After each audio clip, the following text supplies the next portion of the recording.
holding hands sa mga jowa natin. Pasensya na, bitter po ako. Ano yung sinasabi mo tungkol sa protesta?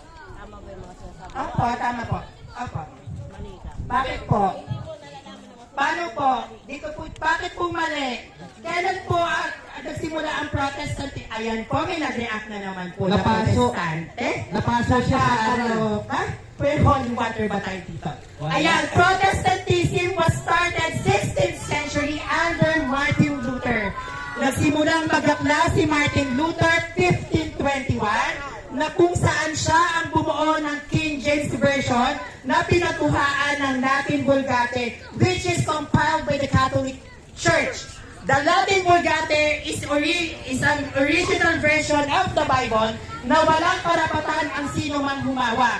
Nang nag-akla si Martin Luther 1521, nagkaroon ng Protestantism at ang pasimula nito ay ang mga born again na Protestante na kinuha ang translations ng Catholic Bible, which is the Latin Vulgate na nabuo ang English version, the King James Version, na nagkaroon ng maraming pagbabago pagdating sa translations. So kung tayo po ay aanib at kung tayo po ay maniniwala, hindi lang po tayo dapat bumabase sa banal na kasulatan. Bagkos dapat inaaral natin ang bawat mga gamit na ginagamit natin sa ating pananampalataya. Paano nabuo ang Bible?